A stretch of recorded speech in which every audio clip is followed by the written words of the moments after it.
Nabi kita SAW, beliau itu Bapak sekalian lebih seringnya berpuasa atau lebih sering lapar daripada makannya.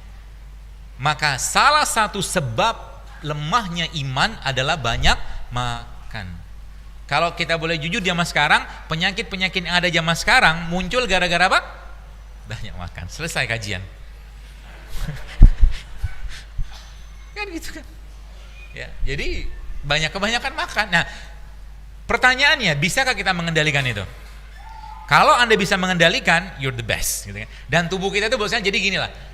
Jangan heboh-hebohan. Jadi teman saya itu akhirnya dia bawa macam-macam, dia bawa makanan segala macam gitu kan, terus dia bawa jus, dia bilang, "Dia apa silakan. Dok, ini kan halal, tafadhol." Saya bilang, "Silakan." Dia bilang.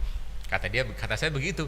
"Antum enggak makan?" "Enggak." Saya bilang, "Saya punya yang lain." Saya bilang, "Saya punya kismis sama kurma." Saya bilang, "Saya makan itu." "Jusnya?" "Enggak." Saya bilang. "Udah tahu belum itu jusnya berapa gula pasirnya masuk situ?" Saya bilang. Kan gitu. Apalagi minuman-minuman kemasan itu, teman-teman pernah lihat nggak di kandungan nutrisinya berapa kalori yang Anda masukin? Itu kalori, baru belum cerita tentang bahan aditif yang lain gitu loh. Itu yang kita makan tiap hari kan. Ya, kebanyakan orang. Jadi masuk supermarket yang dibeli ya minimarket gitu kan, yang dibeli makanan-makanan, minuman-minuman yang ada aditif, sintetik, semua yang begitu-begitu aja. Ya. Dan itu saya bilang sama dia, "Ya, hak antum." Dia bilang, saya bilang, "Hak. Silakan aja kalau makan." "Kalau saya enggak." Saya bilang, "Saya enggak mau. Saya punya sikap sendiri gitu kan." Kenapa? Banyak orang enggak tahu ya, atau belum tahu. Sedekah yang paling baik itu pada keluarga. Kita cuma tahu hadisnya itu. Betul? Tapi ada hadis lain yang menyatakan bahwa Rasul menyatakan bahwa salah satu sedekah yang baik juga yang kita kerjakan adalah bersedekah pada diri kita sendiri. Jadi kalau Anda makan sehat dengan niat bersedekah untuk memberikan yang terbaik pada badan Anda dapat pahala loh. Ya, di sini misalkan ada sebelah mungkin sosis, nuggets, segala macam makanan nggak sehat, kan? Di sini ada buah. Lalu Anda niatkan makan buah ini sebagai bentuk sedekah pada diri Anda, maka Anda dapat pahala. Supaya apa? Supaya kita bisa beribadah lebih baik, Bu sekalian. Allah menciptakan kita sebagai apa? Khalifah, sebagai Abdullah. Khalifah Abdullah itu nggak mungkin sakit-sakitan. Ya, dan mulailah sekarang berperilaku seperti perilakunya penghuni surga, makannya segala macam. Kalau ada di bumi makan, di surga saya yakin tidak ada cireng, cilok, seblak, itu nggak ada di sana. Adanya apa kan? Coba baca dalam Al-Quran, dalam hadis Nabi kan, buah gitu kan, kurma, khamar yang tidak memabukkan, susu yang sehat, gitu-gitulah. Ya, masuk surga tiba-tiba bilang sama malaikat gitu kan, "Saya pengen sirup es cendol." Nggak ada di sini. Ya. Adanya madu gitu kan, adanya susu gitu-gitu. Ya. Maka di surga, Bapak Ibu tahu nggak, di surga itu kan kita nggak ada urin loh, kita nggak ada air kencing, betul?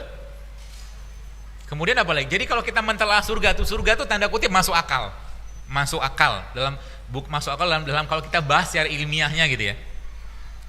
Orang di surga ketika mereka makan yang minuman segala macam tadi itu yang jadi semuanya terserap dengan sempurna, kata Allah, kata Rasulullah.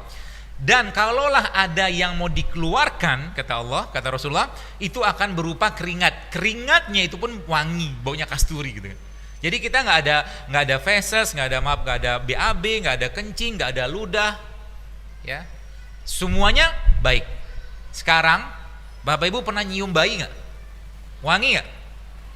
Bayi itu minumnya, makannya apa? ASI kan?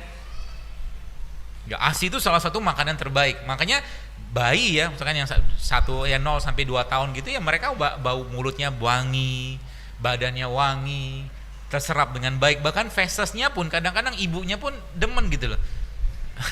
Maksudnya fesesnya bayi itu bagi seorang ibu tuh ya anteng-anteng aja. Mungkin beda sama bapak gitu kan, jarang lihat gitu. Ya, kenapa tadi? Ya karena bayi makannya ASI. Sekarang terjadi perubahan nggak pada kita? Dulu kita kayak bayi. Bayi pakai deodoran nggak? Enggak. Sekarang kita pakai deodoran. Bukan kita sih, Anda. Saya sih nggak pakai. Kenapa pakai deodoran? Baunya kenapa? Kau sudah saya bilang tadi kan, karena makannya asam. Nasinya asam, gula asam, tepung asam, minyak asam, susunya asam, bau. Maka saya perhatikan teman-teman yang ya share ke saya gitu, dan sempat saya baca gitu, mereka bilang ternyata setelah mereka kembali ke sayuran, kembali ke buah, kembali minum air, bau badannya hilang. Bau badannya hilang. Karena bau badan itu salah satu tanda tubuhnya sudah terintoxikasi, sudah keracunan tanda kutip dengan makanan.